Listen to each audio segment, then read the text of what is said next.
बाबू जी, जैसे आप कहते हैं भारत विश्व गुरु बनेगा, तो अन्य देश क्यों नहीं? भारत में फिर भी पॉजिटिव अच्छी आत्माएं हैं। अंत में लोग बचने के लिए भारत में आएंगे, क्योंकि अमेरिका और जो गोरी चमड़ी वाले के जितने देश है वहां से तो लोग लूटेंगे, भगाएंगे, मारेंगे, कुटेंगे।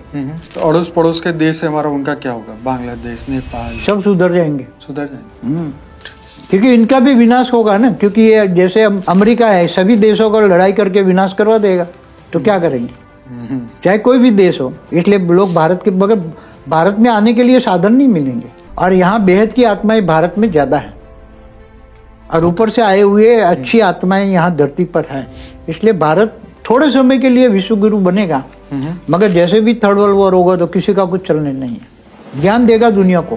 क्या हम ये कह सकते हैं कि हमारे ब्रह्मांड में इस वक्त जो सनातन वाली आत्मा है, ये इसी ब्रह्मांड की है या कहीं और ब्रह्मांड से? देखो, सनातन मतलब सनातन, जो हमेशा शाश्वत है, हमेशा रहती है, इसकी विनाश नहीं होती, तो वो ब्रह्मांड की तो नहीं हो सकती, महाब्रह्मांड की भी, गैलेक्सी की भी नहीं हो सकती, यूनिवर्स की भी नहीं हो सकती, क्योंकि मल्टीवर्स भी जन्म मरण के चक्र में आता है। सर्जन विसर्जन मल्टीवर्स का भी हुआ है, तो मल्टीवर्स की भी नहीं हो सकती, तो 100 कला से ऊपर वाली होगी, 200 कला, 300 ऊपर से आई हुई है, 500 1000 कला। तो वो सनातन धर्म को वो जानती है कि उसका विनाश नहीं होता, जिस आत्मा का कभी भी विनाश नहीं होता। महाकाल प्रलय में भी उस आत्मा का विनाश नहीं होगा, वो सनातन धर्म की आत्मा।